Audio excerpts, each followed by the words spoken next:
another episode of the SPS DAOn Hall. Today, we're having a very special episode. I'm going to be joined by Dave McCoo, also known as Dave McCoy, the COO of Splinterlands, and we've got Big Papa Blaze here to market, and we're going to basically be discussing. We're been kind of like working on for the last week or so an idea about creating a crypto gaming recovery fund and how Splinterlands and the SPS DAO can collaborate on this point to kind of Dave, you got your your musical instruments going on. But yeah, basically we're going to be discussing a crypto gaming recovery fund idea that we're kind of like fleshing out, and we'll gauge the interest of whether or not the SPS DAO would like to participate and collaborate on this. We think it has some pretty big potential. I mean, like this is honestly something that like the basically like the whole Web3 gaming space really kind of needs. It's just somebody to like step up, take some ownership and some leadership of the industry, and kind of help to restore some confidence. I mean, we're seeing. I think just last week, like I remember seeing like another five or so, and like over the last couple of weeks, at least like probably a dozen, just like crypto games or Web3 gaming failing and shutting down. And we're trying to think of like how can we help to instill confidence in the industry and help basically like onboard new users into Splinterlands and give them a stable environment for long-term growth. So with all of that out of the way, welcome Dave, welcome Blaze. How you guys doing today? Good. Thanks for having us. Yeah, I'm Looking great. forward to Yeah, I'm thrilled to be here. I think this is going to be very exciting for everybody. Clay, have you put out the proposal yet? I haven't got that far. I just got out of another meeting. Yeah, I it's been a busy day. I know like we've all got like multiple projects going on. I did get the proposal out. It went live. The draft proposal went live like 30 minutes ago. So if you guys would like to go check it out, there's a link at the bottom of the proposal to a fact sheet that Dave and Blaze put together that just kind of like summarizes like the overall strategy. And just to answer Intrepid Server, yes, the YouTube channel should be live now. So if you guys can go type something in the chat there, just so I can make sure I can monitor the chat. But I think I have everything set up, and we should be good to go. So without further ado, I don't know, Dave, Blaze, what are you guys most excited about with this idea? Yeah, I'll go ahead and start. And if that's okay with you, Blaze. Is that all right? Please do. Please do. Okay, cool. Uh, I'm really excited about this because the way it came up, there was a project that went out. Um, the question to everybody came up like, "Hey, why don't we go tell those guys to join our game?" And I'm thinking to myself like, if I was in a game that just got destroyed, right, and I lost, the money I had in the game, I'm really not that interested in going and playing another game right off the bat, right? Like it almost seems like, um, sort of callous, right? To like it almost make you feel a little bit like an ambulance chaser to run out and like, hey, so sorry to hear that you got a bad thing happen to you. Why don't you come join us? But at the same token, we do know these guys believe in the crypto gaming space. So the way I looked at it is they probably do want to know about Splinterlands. So how can we reach them in a way that, is good for them, good for us, good for the whole crypto gaming space. And that's when Clay, myself, and Blaze got together. We hashed out a bunch of ideas. We came up with an idea of, why don't we put together some funds, put together a program so that we can actually help people that had this, bad thing happen to them. Like if it happens to us, which, we've been around 7 years, we don't think that's going to happen to us. But if it ever did, I put myself in their position and I'm like, that would suck, right? Like that would be bad. So what can we do, as a team and as a community to do something, right? And obviously we can't just like say, oh, you lost, how much did you lose? You lost 100,000. Here you go, here's a check for 100,000. Like we can't do that. So what we have to do is we have to get a lot more creative, a lot more understanding. We don't want people to abuse things and stuff like that. But at the end of the day, if there's people that have been hurt in our space, we don't want them to leave the space. We'd like them to come join a project that's been around for 7 years. We certainly plan on us being around many more than 7 years into the future. So that's when we came up with the idea, why don't we set up a recovery fund, set up a fair and equitable way to essentially let people like submit their claims, like how you do in a bankruptcy process. If your company goes under, there's a bankruptcy, and then people submit their claims, and then some judge comes there and he figures out like, okay, your claims are valid, and here's how much we received, and we'll give you back whatever, 10 cents on the dollar or 50 cents on the dollar or whatever. So we basically went along with that mindset. In my opinion, it's super exciting because nobody in the crypto space is doing this. So it's a chance for us to take a leadership role, a way to reach out to people and say, hey, we care, right? We care about the space, we care about individuals, we put ourselves in your position, and it's just something that we can do. So again, the DAO, you know, the proposal is what the DAO would do on their end. The team is going to do something as well if this is approved. And then it's like we're working together, and then the community can also do their part and pitch in. And at the end of the day, the goal is to try to bring as many people together as possible. And, that's why I think it's fantastic for Splinterlands to be involved. So that's my thought. So go ahead, Clay, or Blaze, you're up. Yeah, no, I mean, basically everything you said, right?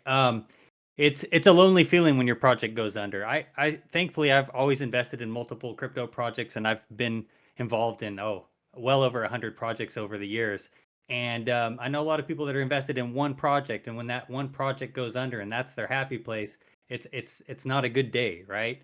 And they feel like quitting the space. So opening the door in a manner that's respectful and showing them what we've built over the years is, it's a good way to keep them in the space, like Dave mentioned. So we're here not to laugh and point at people when they collapse, when their project collapse and says Splinterlands is the best. It's quite the opposite. It's like, hey, you guys, that your project didn't work out, come see what we have to offer.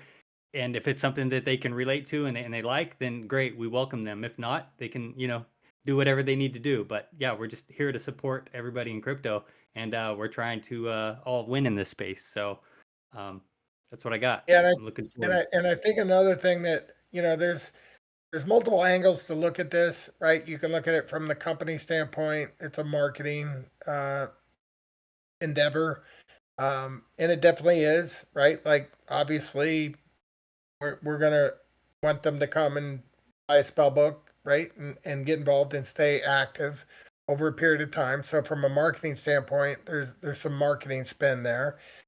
It's also a charitable type thing, and some people would like everybody has their own opinion. Like, is this good for marketing? Like yes or no. Is this good for charitable, or do I even want to be charitable? Yes or no. So there's a lot of opinions on how it all works together, and we carefully crafted how to do it in a way that isn't just throwing money out recklessly, like, hey, we're going to give up all of our assets and go crazy and just give money away to random strangers that we don't even know. Like, we try to consider all the factors, right? So if people have questions, that's cool. Like, we've thought of what we think is a lot of things. Like, there may be more things we didn't consider, and that's why we're starting the process. Like, we think we've covered most of them, but having said that, we don't know for sure. So that's the beauty of the DAO proposal system. Something comes out, if people have questions about it and say, well, why are we going to give 30 million SPS out to people we don't even know? And then Clay can go over, or I can go over, whoever can say, well, it's given out in phases, and then there's if for some reason it's not working and the DAO doesn't want to fund any further, there's a mechanism for that. Somebody may say, why are we just giving money to people that don't have anything to do with Splinterlands? And the answer to that is, well, they do have to have involvement in Splinterlands, because if they come here and they don't do anything, then they don't get any points. So therefore, they don't get anything. So we are going to require that they participate as well. So that we've tried to think of everything, but feel free to ask questions. Is I guess my point. Yeah, and just FYI, guys, if you hear me coughing, I'm trying to mute my mic, so at least for like the YouTube audience, like you probably won't hear it. I've been a little yeah, a little sick this week, last week, but yeah, like in general, like none of us are new here, right?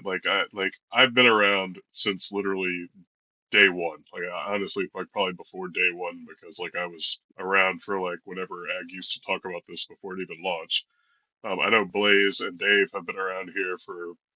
I mean, I think Dave's been around for like pretty much since the beginning. I'm not 100% on Blaze, but I know you've been around for a long time, right? So it's like we're not approaching this with like naivety, right? Like we're not just like, how do we give away money, right? Like I mean, like this is definitely being approached with a how do we it's not just about like offering people like some kind of like financial recovery, right? I think it's a little bit bigger than that.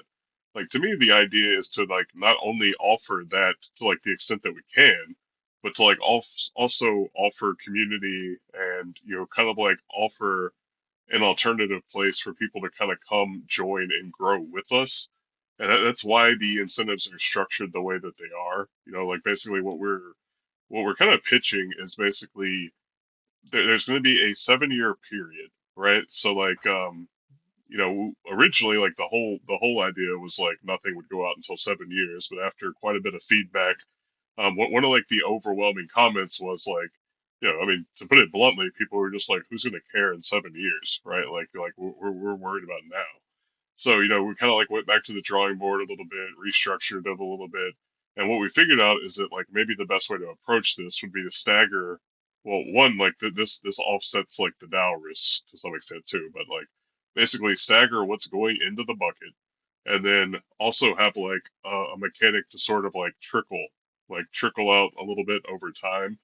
So like basically what we've thought up is that, for year one, like let's just say there's like let's say the company puts in X amount of SPS, the DAO puts in X amount of SPS, and the DAO puts in packs, right?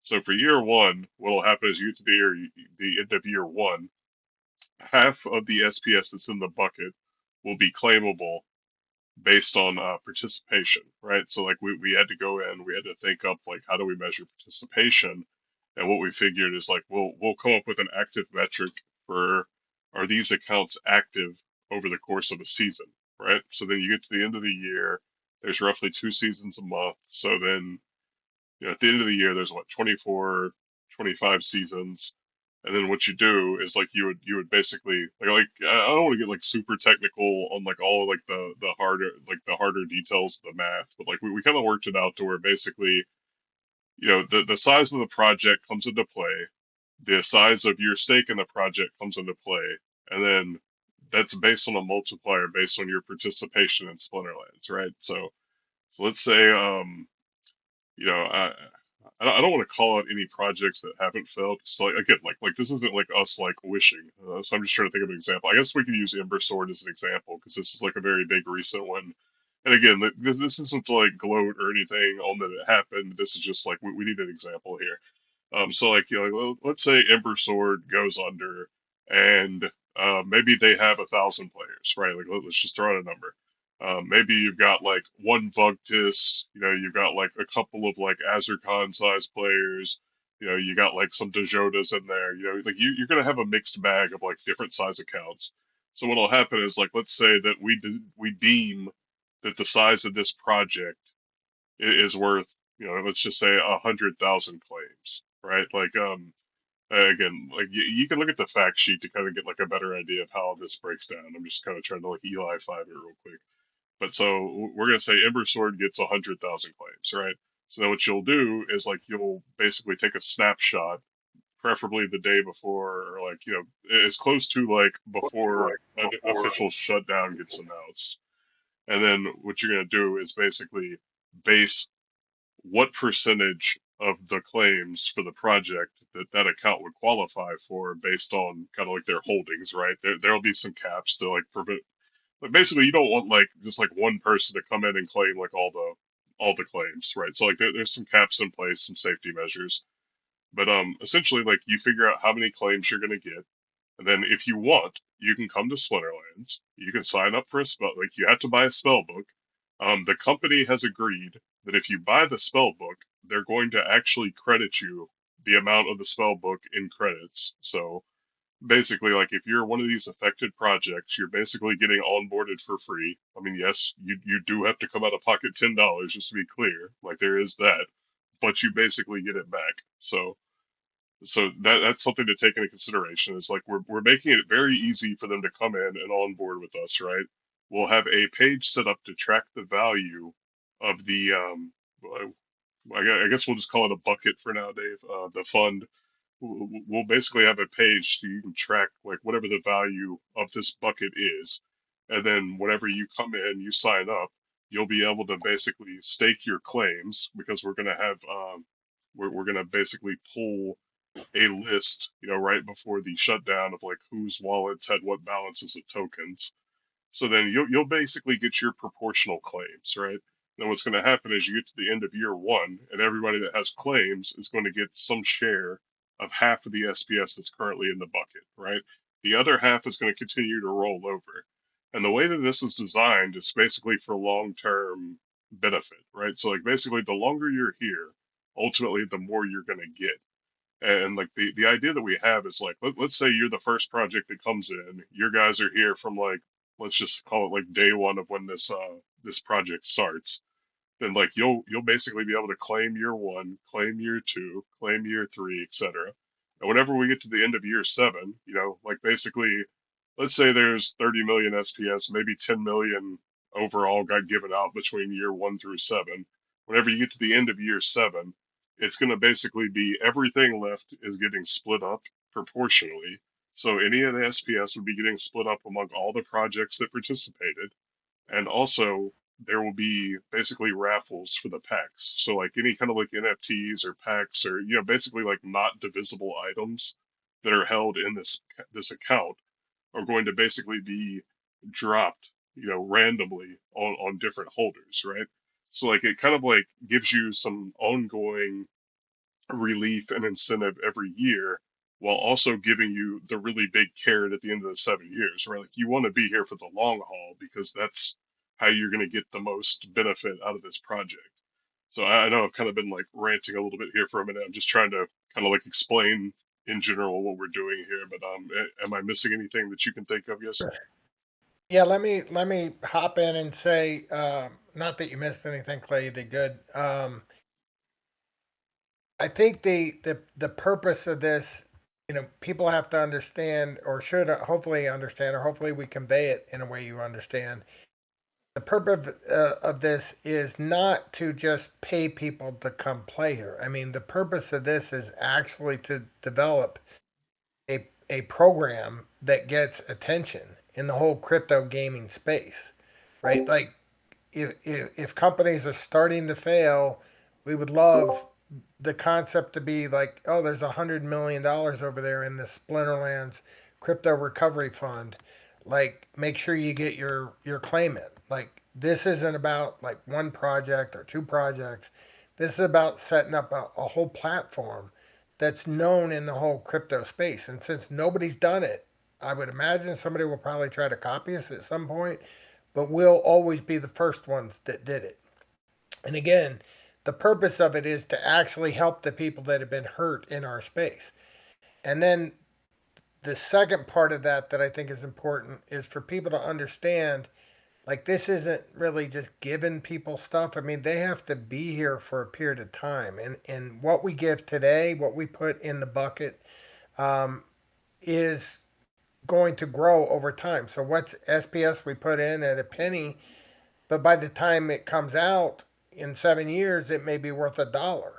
So that it's going to have a chance to grow. And not only that, we have an opportunity to go out and get other people to join us and be partners with us and join the crypto gaming recovery fund. It doesn't have to just be sponsored by Splinterlands. It could be sponsored by other crypto gaming entities, whether they're games themselves, whether they're, you know, let's say like Peak Monsters, just vendors, for it, or even like even exchanges, like anybody could be a part of this, and the bigger it gets, the more people it can help. Um, I want to answer a couple questions here real quick from the from I'll start with Mr. Dragon, then go to Femi after that, Femi Sapiens after that. Yeah, there's a lot of things that we could spend money on. Definitely boss monsters, land work, guilds, all that stuff. This is, I mean, those are things that we're doing as with the money we have. Nothing in this would come from money that would be used for that purpose. So if the answer is we do this, we're going to have like zero impact on what we would do anyway. So there's not like money sitting out there that we could use for another purpose. Like this money is coming. This is SPS. It's not being dumped on the market. It's not being used for any other purpose. So the team's not getting, paid it to go develop boss monsters, land work, or guilds. It's just literally sitting in the DAO wallet, right? So that would be slightly different when it comes to the team. The team is going to do 10 million SPS, but on the team's part, we couldn't spend our 7 million or 10 million SPS anyway. Like, that's like the owners, right? That's what like Aggie and Matt and all the shareholders have. And if they want to donate 10 million SPS, it's their money to donate. It's not like that was going to be going towards building boss monsters, land work, or guilds or anything like that. Like those projects are already going to happen either way, irrespective of whether this passes or not.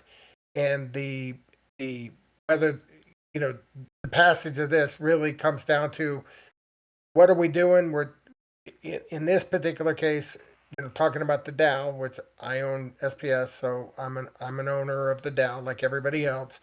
The question becomes is it worth taking SPS that we're not going to put on the market, that we pretty much can't sell for a long period of time? Is it worth taking 30 million of our SPS? Clay went out and saved us that much, with some of the things that he's been doing. So it's really just repurposing that SPS more than anything else. In terms of the packs, the Rebellion packs, we have 900,000 Rebellion packs. This is taking 100,000 of them and literally locking them away for 7 years. So I don't know what we're going to do with the other 800,000 in the DAO. Like that's up to all of us as DAO holders. But the odds are that not much is going to be done in 7 years anyway. So this is kind of like unlocking value of those assets in a way that grows the game. So that at least that's how I look at it. And then the second part, the Femi Sapiens, is marketing. Well, yeah, this is definitely marketing, right? Like marketing is anything and everything that can bring people to your game, right? So if word gets out, like, hey, Splinterlands, what a kick-ass thing they do. Oh, how like the first thing people would say is, well, how do we know they're going to pay it out? Well, Splinterland has been around 7 years. That's the first answer I would give. Like, well, Splinterland has been around 7 years. And how many crypto projects can actually even say that? So from a marketing standpoint, if you think of a message, like what message do you want to convey? The fact that we've been around 7 years is a pretty damn big deal. There's not too many people out there that can say, hey, yeah, this is credible. Why is it credible? Because they've been out there 7 years, right? Like, not hardly anybody can say that. The second thing it does is it creates a message of like Splinterlands has just the most unbelievable community out there. I mean, how many other games have their people that are willing to help others not even in their game? Like that's kind of what we're known for, is having an amazing community. And I think this sends the signal to everybody like, hey, Splinterlands is, like those dudes are straight up, right? Like it's not a rug pull. It's not like a bunch of greedy guys that are just looking to, take your money. We all know this. We've all been here. All the OGs that have been here know when you go into Discord, and you show up, there's going to be somebody that's going to delegate you cards. There's going to be somebody like can spend the time walking you through it. This is just an extension of that. So I look at it and I say the stuff we're putting in right now, our target is 800,000 between the DAO and the team. Starting out, that's $800,000 worth of value. The way I look at it is 7 years from now, that could be, $8 million or $80 million. I mean, it could be something huge, right? So while the marketing part of it might not be as impactful today, you never know when our assets start moving, it becomes its own little flywheel, right? Like those assets are now all of a sudden 5 million and then they're 10 million. And then all of a sudden, like people are like, damn, Splinterland's got a crypto recovery. It would like become something known in the industry. So yes, it's marketing.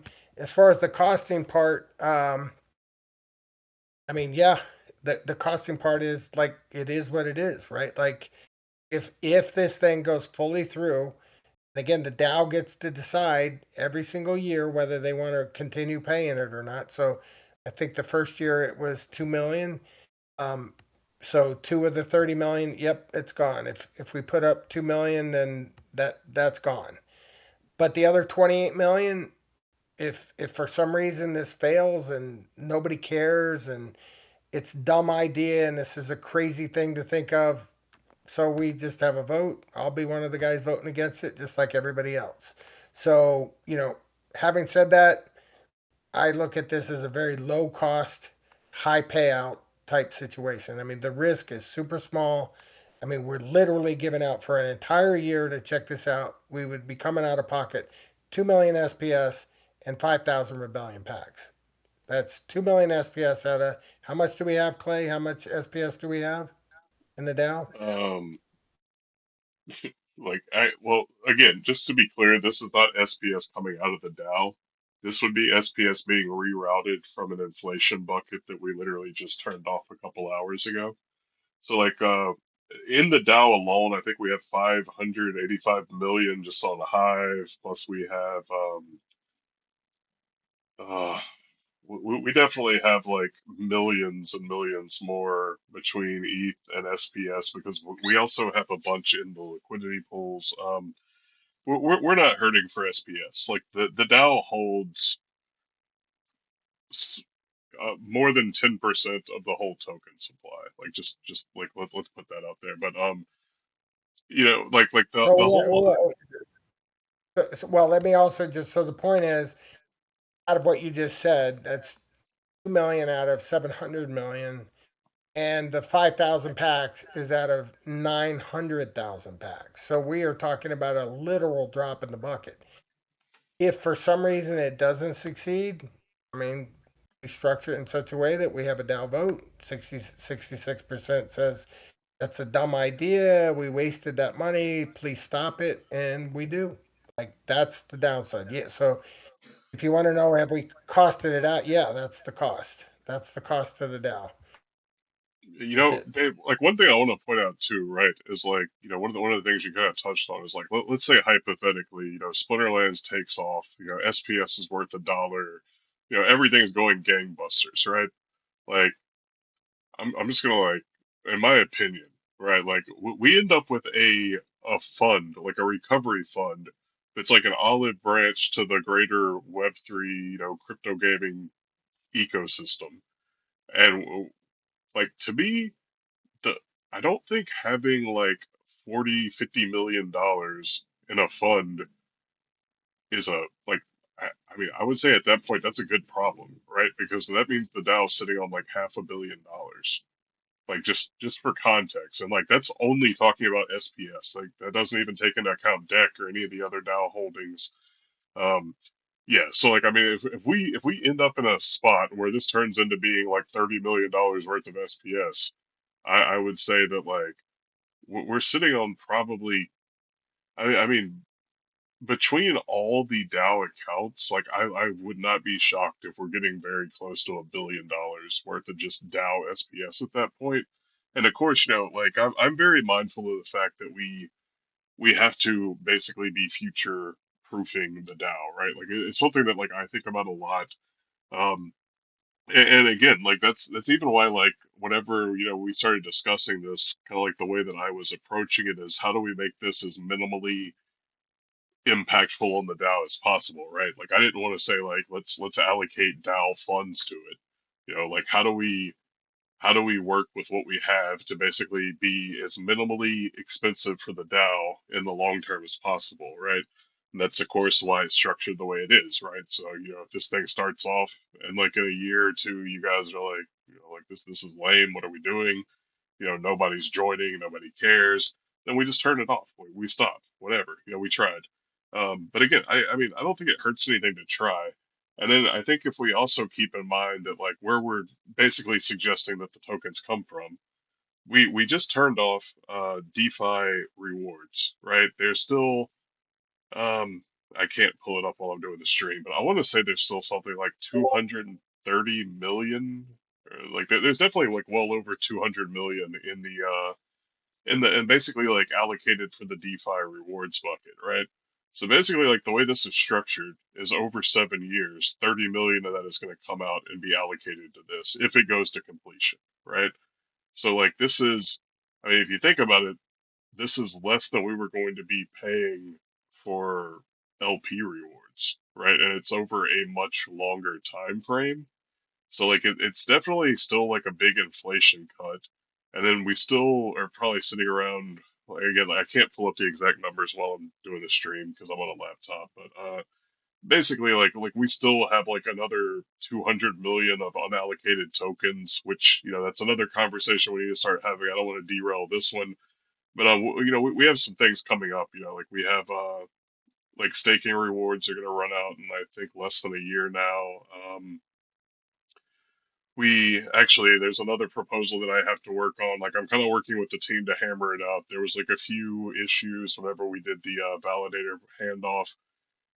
Like, some of the tokens got minted like to the wrong bucket, right? So, like, we have to, like, basically, like, one of the reasons why the DAO has like so many tokens right now is it actually has an extra, I want to say it's like, off the top of my head, all this stuff spreadsheeted out somewhere. Just off the top of my head, I want to say like we have an extra 50 or like it might be 50.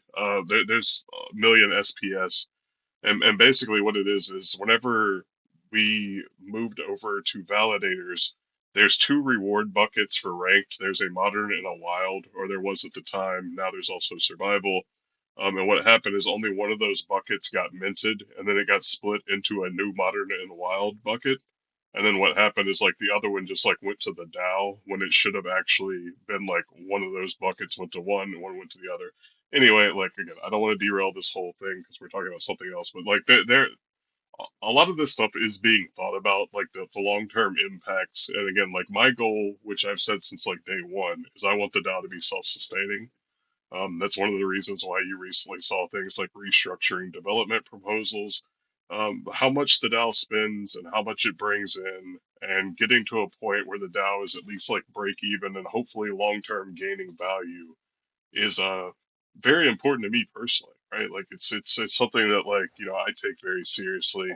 So again, like, I don't really look at this as an expense. I look at this as an investment in the greater, like the crypto gaming Web3 ecosystem, and not only just for.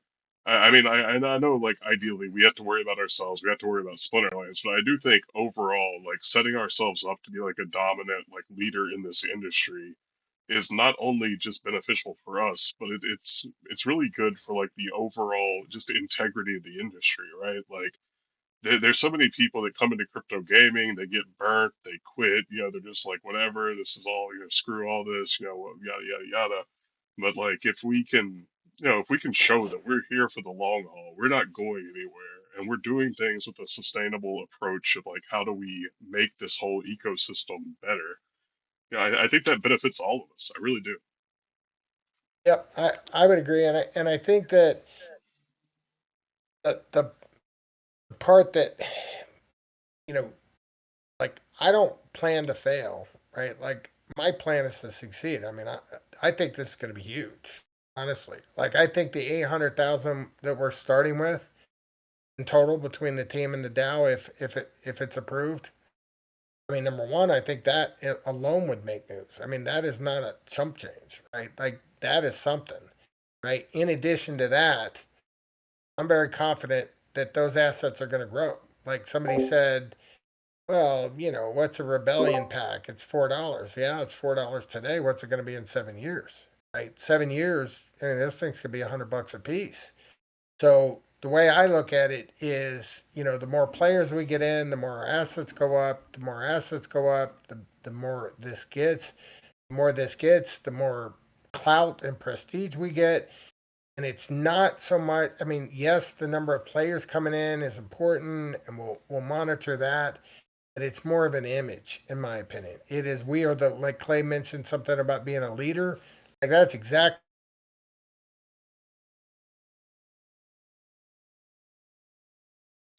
I think we might have lost you there, Dave. You still here?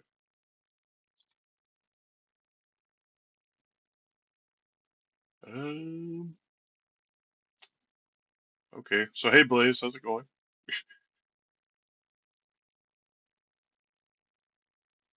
Anybody?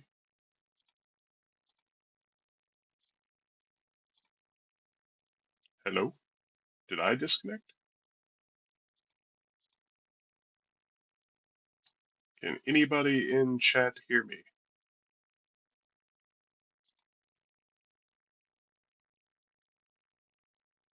Hello?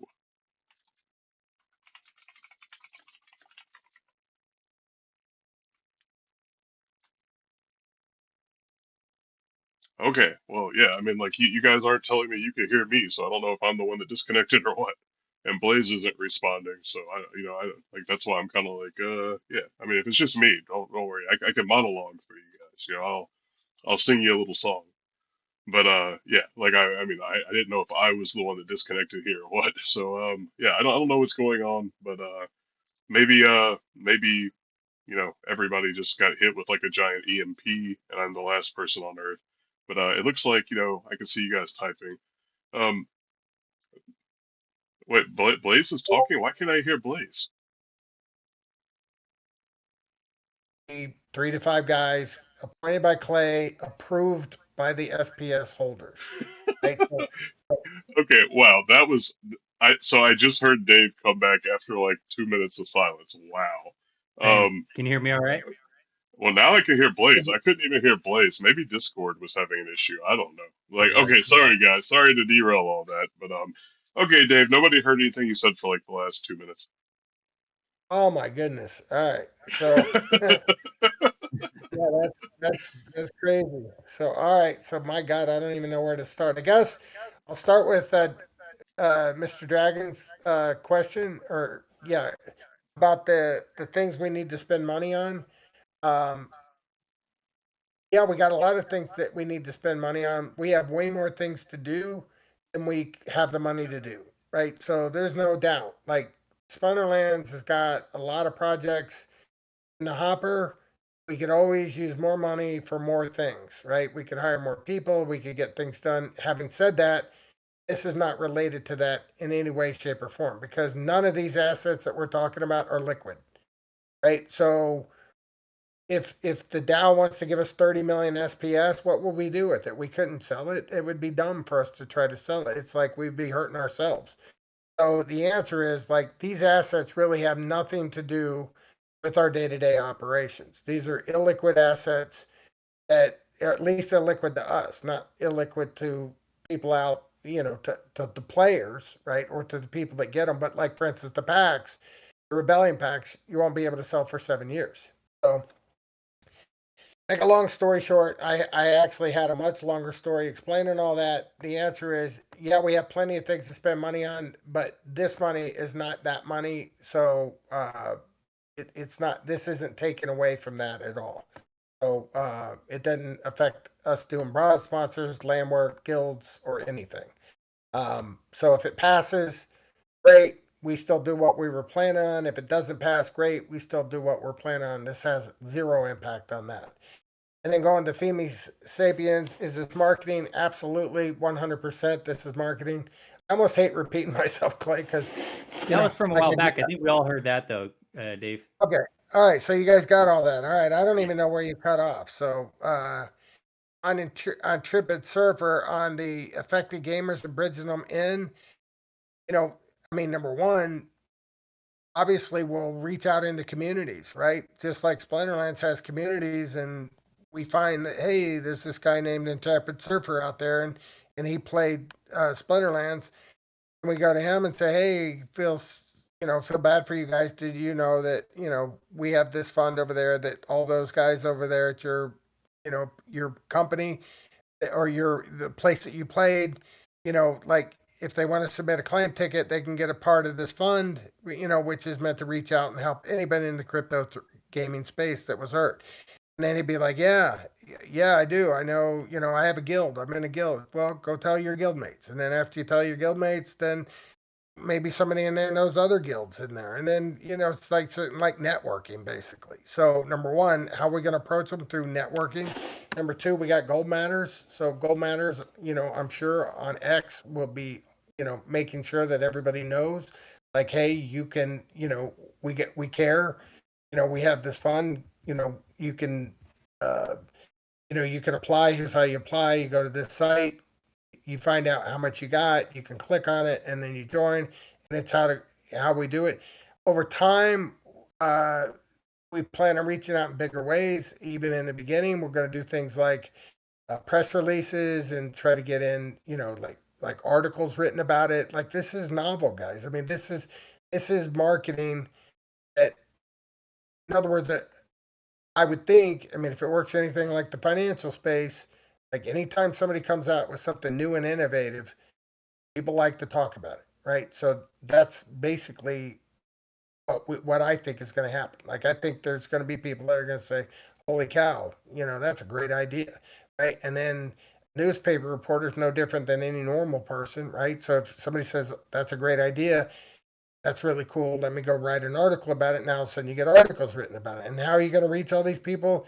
You're gonna reach out to these people either one by one by the fact that they hear about it, word of mouth, other people, posting about it. Like there's a lot of different ways. As far as bridging them into SPL, they don't get to participate unless they come and claim their ticket. So they basically have to activate their ticket. So even if they're entitled to it, if they don't come and buy a spell book and claim it, then it's like they didn't exist.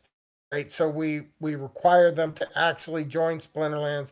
Not only that, we require them to actually keep active, like over the whole period of time. So it's not like they can come in, sign up, and then leave, and then expect to get something. Like, nope, they got to stay here. They got to. In other words, our goal isn't just to give people money; it's to give people an opportunity. We're giving people hope that got screwed. Basically, if they got hurt, we're going to give them hope, and that's essentially what we're doing. And whether the fund stays at 800,000 or is a heck of a lot more down the road, I'm betting it's going to be a heck of a lot more down the road. So I'll just leave that at that. Mainly Yeah. because I don't want to get cut off again Well, and yeah, then find out I got to repeat it. but I mean, like again, this is what I was saying earlier. If we get to the point where it's a whole lot more than that, I mean, I don't think any of us are upset. You know, that's all I'm saying. But yeah, I want to answer one of the questions. And that's why I was like, I've seen a couple of people like, who is going to do this? Well, one, like I don't know if you guys have noticed, but it's kind of do whatever the DAO needs, like literally, like whatever comes up, like I do. That said, I mean this is obviously going to be like a big project, and I'm already stretched pretty thin.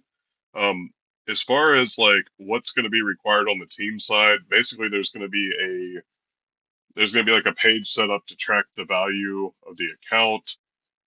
There will be snapshots that are required. We've already got we've already done a test run to see, again, like we're not going into this completely blind. Like we did a test run to see, like, can we get the snapshot? It's pretty easy to do, especially like on any EVM chain. So, if we're gonna get outside of like maybe like Solana or EVM chains, like then we'll probably have to figure it out. But all in all, like it's not that complicated for like what the team would have to do to basically track this. And again, like I don't want to like bore you guys with, like all the details, but like we've kind of like gone in, we figured out like how to basically make it to where it's geared towards people that are active in Splinterlands, right? Like again, like you have to be active every season, and like you don't have to be active every season, but like every season you're active, basically like factors into what you're able to claim at the end of the year. And the suggestion that I would have, and this is kind of like what we had discussed, is like we probably want a council of like a handful of community members that are going to help us like vet these projects. Because I mean, especially if they're kind of, I mean, again, like I'm not trying to be like overly negative here, but I mean, like I literally think I've seen like a dozen failed crypto gaming projects in the last 2 weeks. So like, yeah, like Well, not there's a lot of probably. them going.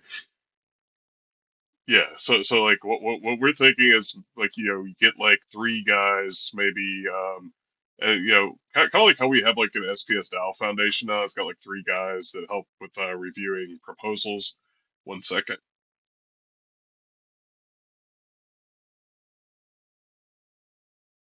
Bless you. Yeah, God bless you, Clay.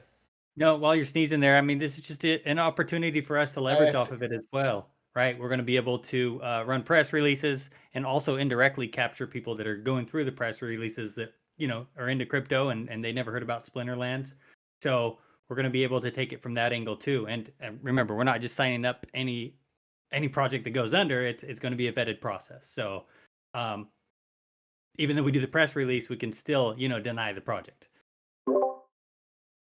right. And uh, somebody, Femi asked, who would do the work, and Clay said, we're thinking like, no, I mean, this would definitely be a DAO run project.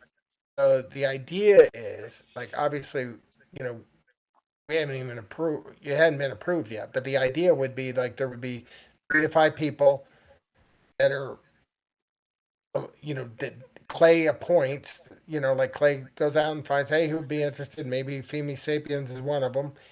And then they would be the ones that would go vet these particular projects and say, yep, it's a legit project that failed, or no, it's a scam project and we want nothing to do with it. But if it was a legit one with legit players, and the answer is they would probably qualify.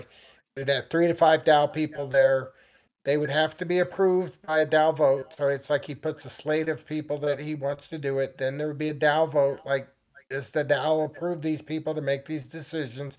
If the answer is yes, then those 3 to 5 people will essentially do the work of figuring out, who do we accept, who do we not, and how are we going to distribute the claim tokens? Like, are we going to, do it based on the easiest way? Of course, will always be if they have a governance token, but a lot of times they won't have a governance token. So anything like that's got to be figured out by the people on the DAO, that committee. And at the end of the day, whenever any project is put up, right, to qualify, it's got to pass a DAO vote. So if for some reason, I don't know, God's Unchained again, I don't know if they got caught in where you guys missed my time, but let's say they went out, and I would think the answer is everybody would love to have all their players come join us, but for some reason, let's say we hated them for some reason because they were our arch rivals all these years, and then they come up for a vote. If it don't pass the vote, then they don't get any tokens. Like, it's always going to be a DAO decision who gets included in, which projects get included in this. Yeah, sorry guys, I was trying to mute my mic before I started coughing in your ears again. Like I've been kind of sick for about the last week, but I'm finally like getting better. It's just it's been a crazy week. But yeah, like I mean, ideally, like that's kind of like the goal. Like what Dave's saying there is just get three guys that you know who I think would like honestly be great for this. Is somebody like Bulldog or like people like Stever. Basically like people from the community that actually do play like other games and have like ties in with like these other like Web3 gaming communities and crypto communities. Because like I'll tell you right now, like I just don't. Like I barely have time to play Splinterlands with all the stuff I'm usually working on. So like I'm not tapped into other communities like I wish I would. Um, but yeah, and like to circle back to something we kind of touched on earlier but didn't really get into, is like the idea is like this thing starts as like Splinterlands and the SPS DAO. But I mean, like, I could easily imagine like other projects at Hive want to like get on board with this, right? Like maybe like D City wants to like throw in some D City NFTs or tokens, or maybe like what's Hive, some of the yeah, like I mean like maybe even that would be Hive awesome, itself. right? So yeah, I guess I was, Dave, I will go ahead and let people know something too. Like I'm actually planning for the first time to like personally go to Hive Fest this year, and like this is actually something I want to talk about. Is if we get this project going, I would like to appeal to like some of like the Hive people there that like guys, you should be participating in this, right? Like we want to be like, come start gaming on Hive. Like Hive is the blockchain where you want to be building games and growing a community. And like, having something like Hive, like the actual native Hive chain sponsoring it, that's a great way to help us grow the value of the rewards, right? And I mean, it makes perfect sense if you really think about it, right? Like if we're trying to onboard all these new users to Hive, like they're going to need Hive power. So I mean, like it's just such a overall beneficial thing, right? Like any projects that are on Hive can band together with us, put in tokens, and help grow the rewards bucket, right? And ultimately, what we're doing is we're helping grow the Hive ecosystem. So I mean, like it to me, like it's a perfect room for collaboration. But I mean, it doesn't have to be limited to Hive. Like we could actually, like if other, like you were talking about like Gods Unchained, like if they wanted to reach out and say, hey, this is a great idea, like let us help sponsor it. Like it's not that hard for the DAO to set up another multi-sig, and we can start taking tokens on ETH or whatever. Or like yep, if Axie wanted to reach out and say, hey, like it's a crazy idea, but we like it, we like what you're doing, and we want to help chip in, by all means. Like I think that's the thing. Like it's not like while yes, like ultimately this can benefit us, and like we're obviously we're the ones doing it, so we're gonna make this thing geared towards growing Splinterlands. I do think that like overall there's a bigger message that crypto gaming is here to stay, and I think that that's something that a lot of people are questioning. Like over this last like bear cycle has been very brutal, right? Like again, like we've seen probably a dozen games go under in the last week or two. Like it's crazy. Like every like games I've never even heard of, they're just going under. Like every day I'm seeing on Twitter, like here's another project that failed. Here's another project that failed. Like we need to be able to like just stand up and be like, guys, like yeah, it's rough out there. We felt it. We've been through it. We've survived it. And you know what? We've been here for 7 years, and we're gonna still be here. Like Yeah, we're that and we're rock, not speculating, right? We have a solid product, and we all know right? that, and a solid community. And a lot of people have a community, but not a solid product. It's just all hope and dreams. And we actually built something really, really cool. So again, it's amplifying who we are. yep. And not everybody can say that, by the way. There's not. I mean, Gods Unchained could do it. Axie could do it. There's not a lot. Even somebody with a lot of VC money coming in, and maybe they got $100 million, and they just started. If they were to try to do this, how do we?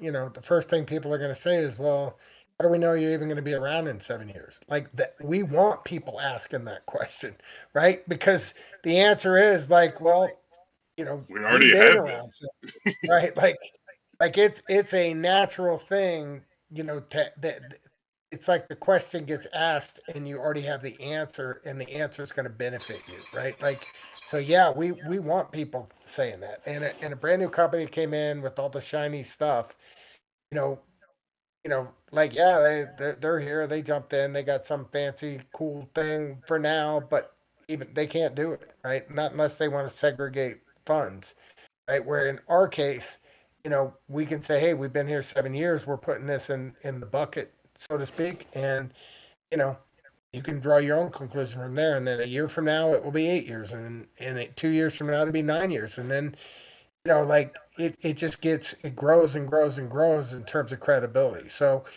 and the other thing I was going to point out that Clay said in terms of uh, you know other people like Hive, for instance, participating like we think this is like a industry type thing as opposed to just Splinterlands. Like Splinterlands is the one starting it, so it's sponsored by Splinterlands. It's administered by the DAO, assuming you guys vote for it, right? And that's always going to be the case. if other people join us and it continues to get bigger and bigger and bigger, that's not a bad thing either. In fact, that's a great thing, right? Because it was always going to be, we're always going to be the headliner for sponsoring it, and we're always going to be the people administering it. That's a, if this became big, like this, it became $100 million over time, right? And then everybody knows about it. It's always going to be sponsored by Splinterlands, administered by the DAO.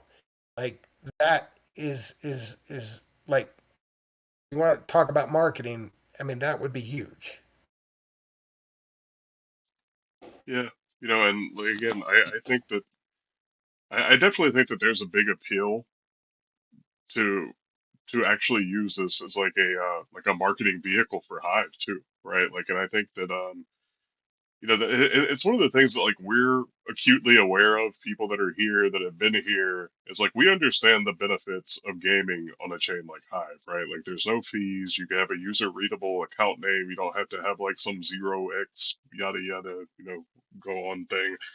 And it's just like it's a much more friendly environment for onboarding people, right? And I think that it makes a lot of sense. Like I would hope that like Hive could see the value in this.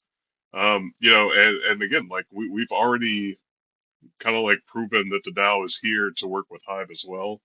So and that's one of the reasons why I felt like it's so important that we have a presence at Hive Fest, that like I'm literally volunteering to go myself. And I've never been, by the way, guys, but I think like we need to go. We need to have representation for the DAO. I mean, I would hope that like some of you other guys are going to go too. But like, our DAO is literally a hive whale now, right? Like that's something that we actually did over the last, I think like over the last year. Time, I really lose track of times these days, guys, because I'm usually just like every day going. But like over the last year, like we've become a hive whale. We did that partnership. The company got like a good little marketing budget from Hive too, so it's like a mutually beneficial thing. But I mean, ultimately, like I would love to see us return to the days where Splinterlands is driving, like all the onboarding for the chain. I mean, like obviously not all of it. Like we want other dApps and things to go well too. But I mean, like it was a really cool time to be around whenever Splinterlands was just bringing in like, here's like another 1,000 people today. Like they need another 1,000 Hive accounts. Like I was here whenever it was going crazy, and we literally couldn't keep up with Hive account creation because we were bringing in so many people. Now, like that would be awesome to get back to that point. And again, like I look at this as like, look, there's nothing guaranteed, right? Like I think we all know that. Like there's no guarantees that this will work. There's no guarantees that anybody's going to care. But that said, like I just generally tend to look at this as like, what's the cost, right? And like to me, like the ultimate cost is like, like let's say we try it for a year or two and nobody comes, like nobody cares. Well, then, okay, the ultimate cost was a few million SPS and a few thousand rebellion packs to try, right? But like, what's the potential upside? I mean, the potential upside is like we become Web3 gaming, like literally, like we're it. We're crypto gaming. Like we're the name that people think about when they think of crypto gaming, because we're the guys that created the fund. We're the guys here that's ensuring that the crypto gaming is going to live on. And I mean, I just think it's like a really great power move, and I don't think that there's very many projects in this space that even have the clout or the reputation, the history to do this. Or the funds. I mean, honestly, I don't think there's a lot of people that have a lot of funds, out there. And while these aren't funds that are liquid, like in the sense that like we can't go blowing 30 million SPS like into the market, right? You know, nobody else has stuff like that either. And again, the difference is our token is backed by a 7 year a game with 7 years operating history.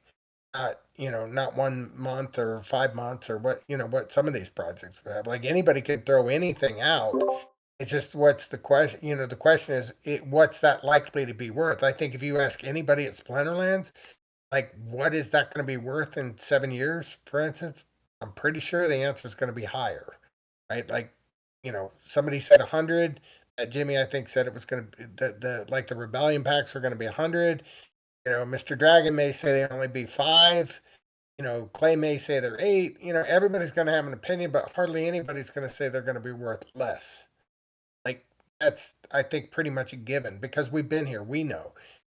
Other people aren't going to know, but they're going to find out. That's also pretty cool, right? Like, they're going to find out, like, they come in and why do you guys think SPS is going to be worth $1? Well, because we got this and this and this and this. Like, in other words, it just is a natural flow when you do something like this. So I'm really excited.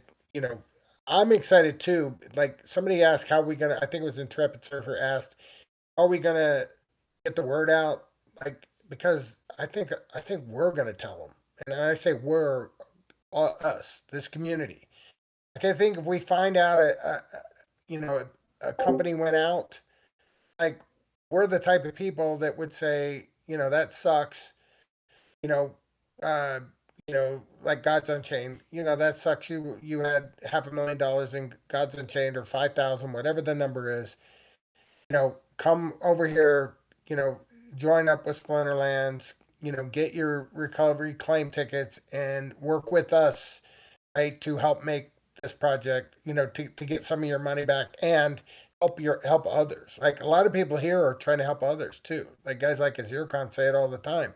Like he's here to want the project to succeed as opposed to like he already makes plenty of money in his real job. So I just think it's a nice win-win type situation. TX Racer, you're asking about the project code base. Don't know what you mean by that. You know, like the this is I mean, But I think you're asking like, does that mean that the DAO will get the code from Splinterlands, run Splinterlands, and if that's the case, we've already asked for it. It's already part of a proposal. I don't know what the issue was that happened before I got on the team, but it's separate from this issue, though. I'll I just put can it that way. I can answer that, Dave. I, Okay. I've had conversations with Matt about this, and this is one of the reasons why I got included in that proposal. Is basically like look, like I'm not gonna again, like we've been Oh, through the trenches, right? Like we've been through bad times. Like we understand this industry is rough. And one of the things that like I went to Matt with, right, is I was like, look, Matt, like I need to know if the company goes under, is the DAO going to be able to like have some shot at picking it up and like carrying on the game so that like everybody can keep on playing and everything, right? And essentially what Matt told me is like if it comes to that point that the company's going to go under, we can't keep the lights on and we can't keep the servers on, then yes, like, the DAO will be able to do that. That said, like as I've had plenty of conversations with Matt, and I don't think we're anywhere near any kind of situation like that. Like I basically we got into it a little bit, and from my understanding, is like if it absolutely came down to it, that we had to go like bare bones maintenance mode, where it's like Matt, Cryptomancer, and a couple of guys just keeping the lights on and keeping the game running, they would do that. But again, like we're nowhere near in that kind of situation. But yes, my understanding is if for some reason hypothetically we went to that place, that Matt is willing to to be okay with that and hand it off. That was part of a proposal we made too. So again, just yeah, FYI, I just want to answer the question because I think that's what he was asking. actually, it wasn't, but I'm glad you answered, and me too. I did as well. Oh, But he actually was happened. Do we get the code base of the company that goes under? And the answer oh, is we're working at the individual level. Like we're trying to help the individuals. We're not trying to bail out a company, right? Like if Gods yeah, Unchained goes out, I don't really care about Gods Unchained, but I do care about the people, right? Because they have people just like we have people, and they're yeah, crypto gaming people just like us. So we would like to bring them into our family. That's basically, like how they say out on Twitter all the time, like "Welcome to the family." yeah. That's what we want to be able to say. We want to say, "Hey, welcome to the family." I mean, if God's Okay. Unchained wants to give us the code, we'd be happy to take it, but that's not really our focus. Well, sorry, we misinterpreted that. But also, if you guys didn't know, then yes, like if you guys aren't aware, I'm generally trying to think of like all the angles at all the times. and I know that like I'm never going to be able to see everything and think about everything and plan for everything, but in general, like I do take a lot of this stuff very seriously. I take the fact that like we have all these players that enable us to do these things. You know, they enable the company to stay afloat. I mean, they enable me to have a job. Like I take all of this stuff very seriously, and it's very important to me that what we're doing here is sustainable and that we're here for the long term. So like I do yeah, so just trust me. Like I've had these conversations with Matt. I've genuinely do feel like we're good. So like I don't Uh, want to like harp on all of that. I just misunderstood the question. But yes, it's like all these are things that I'm always thinking about. yeah, no, I get it, and I think that the point that Garut just said, these are kind of undertakings that separate us from the other projects. 100% agree with that. That's exactly the point, right? It's not the value of this is really hard to calculate. Obviously, if we get I forget, I think it was Femi said if we get one customer, it's a lot of money that we spent to get one guy. But if we get 800,000, then it's a great deal.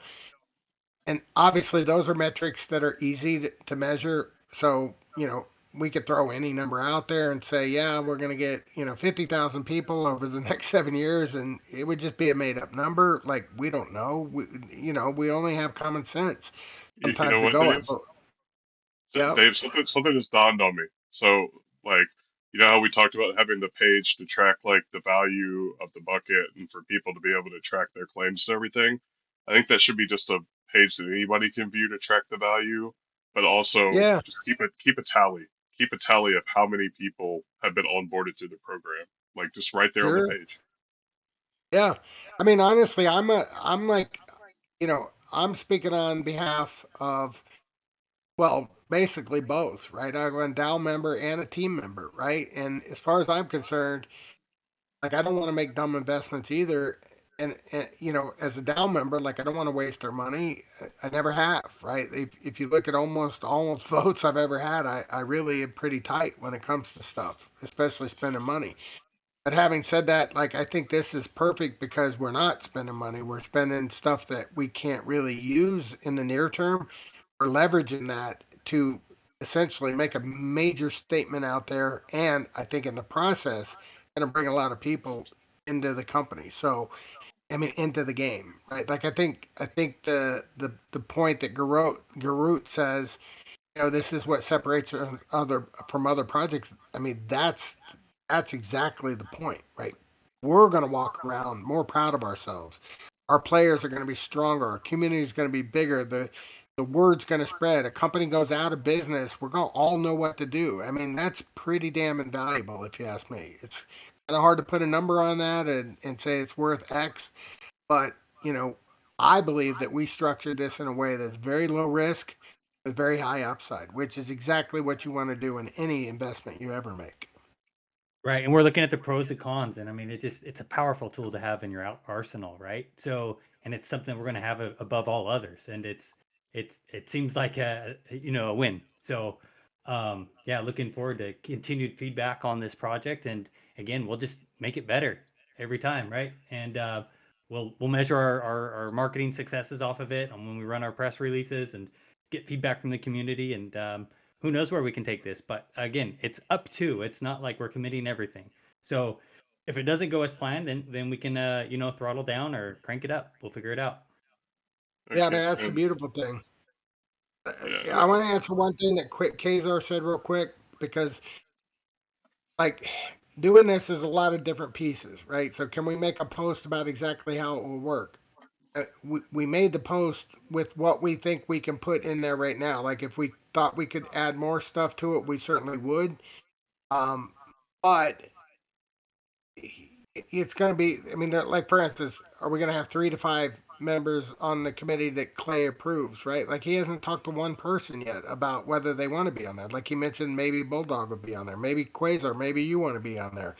I don't know. I mean, I'm sure Clay will have a process where he'll figure out who are going to be the people that analyze these games, right? And so, no, the answer is no, we won't have it how it will exactly work. What we're doing is we're starting the ball moving forward, and we're going to work in such a way like if it passes, then we know we're going to be spending 2 million SPS and 5,000 rebellion packs immediately into a bucket. And then from there, everything else is we have a fact sheet. That's kind of the framework that you can look at. And then, that fact sheet will change as things change. Like if we have 3 people, it will say we have 3 people on the committee. If we have 5 people, it will say we have 5 people. So the exact terms won't be known until we actually do it. But yes, it will be well documented, and it will definitely be very visible to everybody because it's in all of our interest to have this work, right? Like, and if it doesn't work, it's in all of our interest to stop it, right? So, I think it's a very low risk, high win, and we put ourselves in a position to succeed, in my opinion, with relatively, very low cost. Right. I'm sorry, Clint. Now you can go. Yeah, no, I was just gonna say, yeah, I mean, like, I think the main thing is to figure out if there's gonna be a problem to solve, right? Like, we need to, like, are we doing it? Because if we're not doing it, then, like, I mean, Dave, Blaze, and I have already invested quite a few hours, like, in most of our weekend just to kind of like flesh this thing out to the extent that we have. But yeah, like to like buckle down and like hard detail everything out. Like let's make sure we're actually doing it, right? Because like again, like I try to be respectful of the time I spend on stuff, and if we're not gonna do it, then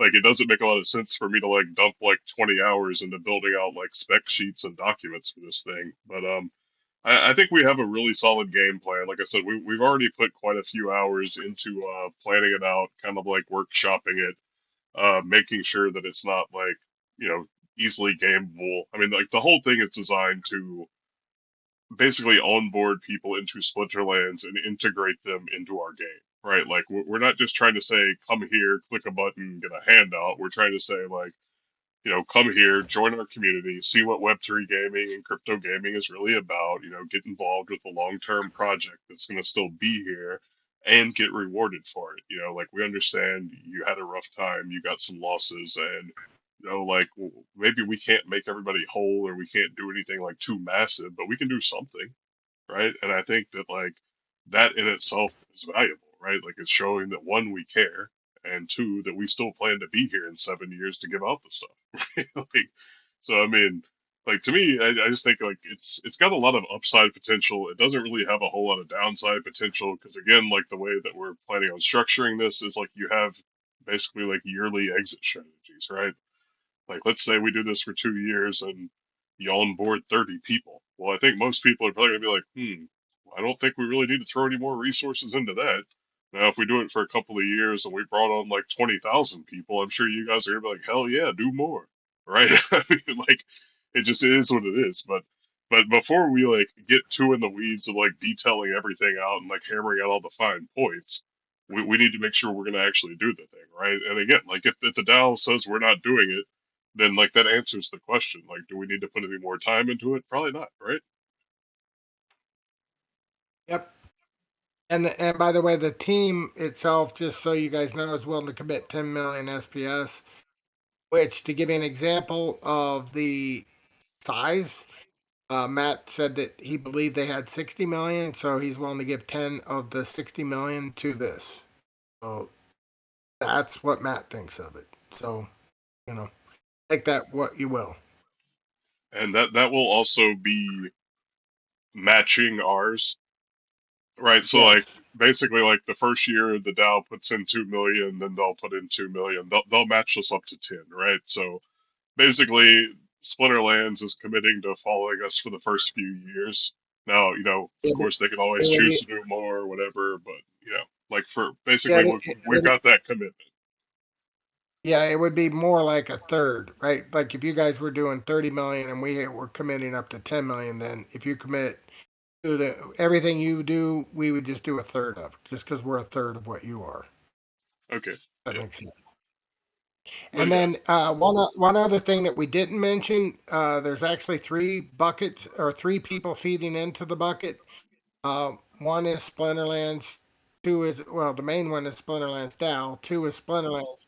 The three is the community, and we actually forgot to mention that. But one thing that we would like to see as well, and going to put in place is that the players can get a prefix title, a soulbound prefix title, not a postfix title that you can put on land, but a prefix title that gives 2% bonus for your ranked play and have that go to the fund as well. So if you're a soft title person and you want to play for those people out in the world, in the crypto, gaming world, that you want to see benefit, then 2%, then your title will generate 2%, which will then in turn go into this bucket, which isn't a huge thing, but it's a statement that if we have players doing that, again, it's a statement saying, look at Splinterlands, we have people doing stuff like this. Like, I just think it's a very positive statement. Did I Okay, and explain guys, that right? yeah, Yeah. yeah. So basically, like like everyone in the community will optionally be able to contribute. But yeah, guys, I just want to say, like, we're already over an hour. I got to be respectful of these guys' time. So, like, if you have any questions, try to hurry up and get them in. So I know I know at least I think Blaze and I both have another meeting starting in like 15 minutes, and yeah, yeah, like we're always like all three of us have multiple projects going on every day. So like I want to be respectful of their time, and also I know we got a meeting we got to get to. But yeah, it's just if you guys still have questions that you feel like we haven't answered, go ahead, drop them. We'll try to get them answered really quickly, and we'll probably be wrapping up here in about 10 minutes or so. Yeah, and there was one question that I saw. Somebody asked if I could drop some alpha on Splinterlands since we're all there. And I guess the only thing I can say is, yeah, we got a lot. We have quite a few things coming. We just got done with our planning meeting. Um, we're gonna have a really cool next 6 months. So that's about all I can say. I I got know some that's not much alpha, but I'll I'm drop excited. something. I'll drop All something. right, all right. The new voucher card is freaking awesome. It's yeah it's a yeah Drakashan, I can say that, and I'll leave it at that. But it is a very sneaky Drakashan. Is it as good as Kellen Gaines? It's up there. mm, It's up there. Keelan Gaines is hard to beat, but he's right up there. They're going to complement each other in some situations. yeah. Yeah, I've five helped. issues. No, okay. I want to answer these questions if we get them. So, Yeah. is this the only marketing we will be getting? No, I mean this is just a project, right? Like this isn't even costing us any money other than the SPS that the team's going to give. But there's no. I think we'll probably end up spending about $1,000 on press releases. But no, that this I would. I mean, it is marketing, but it's not like we're going to say, yep. See, we just did marketing. So if that's your question, the answer is no. We're not going to say that. And is there going to be another marketing campaign alongside this one? There will be other marketing campaigns not necessarily tied to this one, but there will also be marketing of this. For instance, getting out to the press, trying to get articles written in some of the crypto magazines, and things like that. So there will be stuff that we're doing along that side, but again, none of that has anything to do with what you guys are considering the marketing campaign. This is just bonus Yeah, mark. the advertising will kick in soon too. Our front page will actually be updated within the next 2 weeks, so everything's coming together. We just got our campaign mode out, so things are coming together. We already are running some test runs for running ads and such, but we got YGG going on. I don't know if you were paying attention there, but we had a hangout yesterday with YGG. It's very successful. Great group of players there. A lot of new players, a lot of old players coming back. So we're taking marketing from all kinds of angles, and it's just going to continue to grow. So And we not started only that, keep in mind one thing that I've said before, and I know I got to say it a lot because not everybody hears every conversation.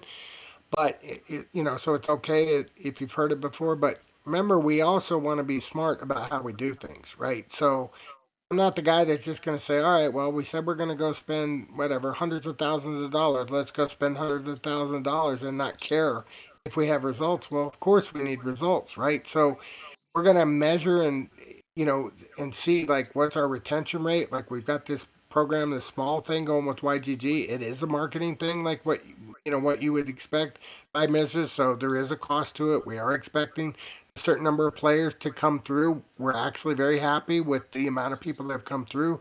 So that part of it's good, right? So that was an excellent spend for us. What the amount of money we had to spend versus the number of people we had show up is off the chart positive. The part we don't know yet is how many of them are going to stick around. That's because we just got, they just started, right? So it's going to take us a while to get that information and see how many stuck and to make sure that it made sense. And even if we get people coming through the door, that we still have to keep them. So keep in mind that's part of the process too. Yeah, and also again, if it's successful and we like it, we take this template and we take it to other guilds, and then we do it over and over and over, right? So, and then we can report on the stats and such. So, and some of the stuff we just did with campaign mode and what we have coming up in a couple of weeks with the foundation set rollout, those things are big deals. Like, I know it's hard to explain it, and we obviously don't have the time. You guys got it. They have another meeting that they have to attend, so I don't have time to go into it. But I can tell you right now, this game is going to be a lot more sticky in 2 weeks than what it is 2 weeks ago. So in 1 month, you are going to see a major difference in the amount of people that want to stick around and play. So to me, It's gonna that's be a huge. very sticky. Yeah, it's Lots of going to be. pickles. Yeah, we're going to have pickle juice everywhere. So. Yeah, it's gonna be brine time, guys. It's gonna be brine time. It's gonna be a big deal. Gonna be pickles everywhere. Um, yeah, we're just gonna go absolutely. We're not gonna go bananas. We're gonna go pickles. Yeah, so I know that not everybody is here. There's going to be people that are going to hear this on YouTube, and the main thing is, like, I'm super excited about this. Like, I honestly think this is going to be a home run. So I'm not going to promise it's a home run. That's why we structured it in such a way that if I'm crazy, right, and I'm wrong, then what do we lose? We lose 2 million SPS in the DAO, and we lose 5,000 Rebellion packs. If I'm right, and this is a home run, and my gosh, guys, you have no idea how impactful this could be. It could be huge. Cool. Well, thanks guys for joining us. Thanks everybody for tuning in. And again, I saw some of the commentary. Yeah, reading the proposal is not really going to do this idea justice. That's why we added on the fact sheet, and we're doing like a down hall to help explain it. So, I'm sure there's going to be lots of people with questions. If you guys see them, please help. Help spread the word of like what's going on here. I'm going to drop a link to the YouTube replay under the proposal, and we'll see what the DAO wants to do. I hope you guys will keep an open mind and just consider. I think that there's a lot of upside potential with this. But thanks everybody for tuning in, and we'll catch you again next time. appreciate all you. Thank you. Yep. Have a great day. Later, guys.